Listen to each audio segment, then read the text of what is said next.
Hello viewers, and welcome to Mechanics on Demand's first ever video on YouTube. Today we've got an easy one. We've got a AU II Falcon.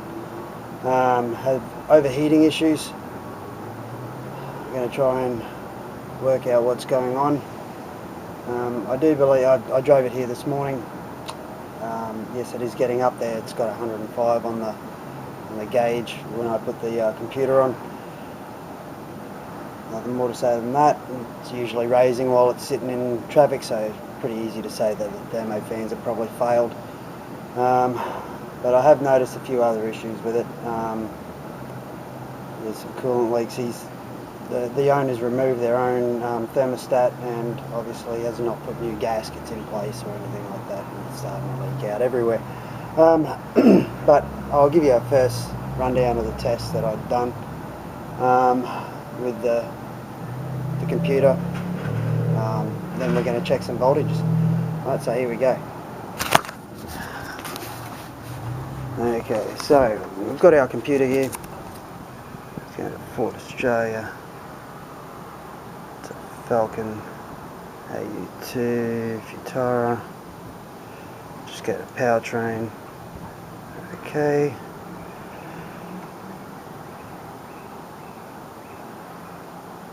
Yeah, these aren't hard to do, so we'll find out what our temperature is at the moment. It has been setting for a little bit.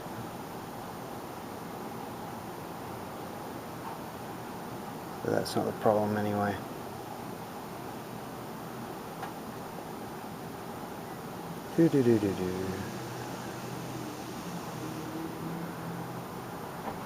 Having one of these is pretty good. I've only just got this G-Scan 3. Not a sponsor. Yeah, and I've always wanted one. It's just a marvellous piece of equipment, but it does cost the earth. Okay, so what do we got here? Adaptive. Should be coolant temperature sensor. It's sitting at 97, so you'd expect the thermo fan to be on at this stage. I think they come on at 95, something like that. It makes no difference, so we'll just go to we'll go activation tests. Now we want to put our low speed fan on, so we'll select it, turn it on. Oh, not hearing anything, so thermo fan's not running. Wait for that car to go past. We'll give it.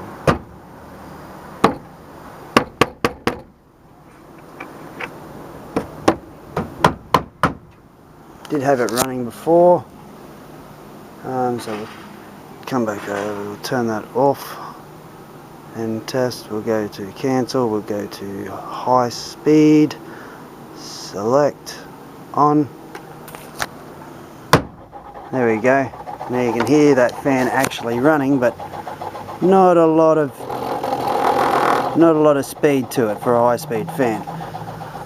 So now what we can do is we can disconnect the connector to it, and then we'll get some voltage readings out of it using our multimeter. So we'll chuck it onto DC 1.4. Sorry, I'm holding this camera instead of having some sort of holding device for it. We'll put our earth lead on there, and then we'll go and check our pins. So we got 14 millivolts, so that's not the one. 14.5 millivolts, that's not the one. 12 volts, so we do have 12 volts going to the fan, yet it's not running at high speed operation. So once again, 12 volts. 12 volts at that one as well, so yeah, it will be running both at the same time, both fans. We've got voltage going to both. The only other thing we can do now is check whether we've got earth running to it as well. So yeah, so let's connect our earth up to the positive side of the battery. Let's check those other two pins, which were the earth side, and make sure that we get 12 volts going to them. 12 volts, 12 volts. So that concludes that really. basically we need a new thermo fan. Now this is the other issue that I found. There's a coolant leak down after he's removed his thermostat. So we're going to get a new gasket for the housing, new thermostat gasket, and hopefully that should cure that leak. We'll do a pressure test after we replace those parts. And yeah, that's the end of my first ever blog or video segment. Hope you've all learnt something there. I'm sorry for it just being an easy one today. I do have some big jobs coming up very soon, like a 350Z. I've got to do a full engine rebuild, and yeah, so to do that, got to pull the gearbox out, pull the engine out, do a full rebuild, and that's the way it's going to be. So thank you for watching. Keep it real.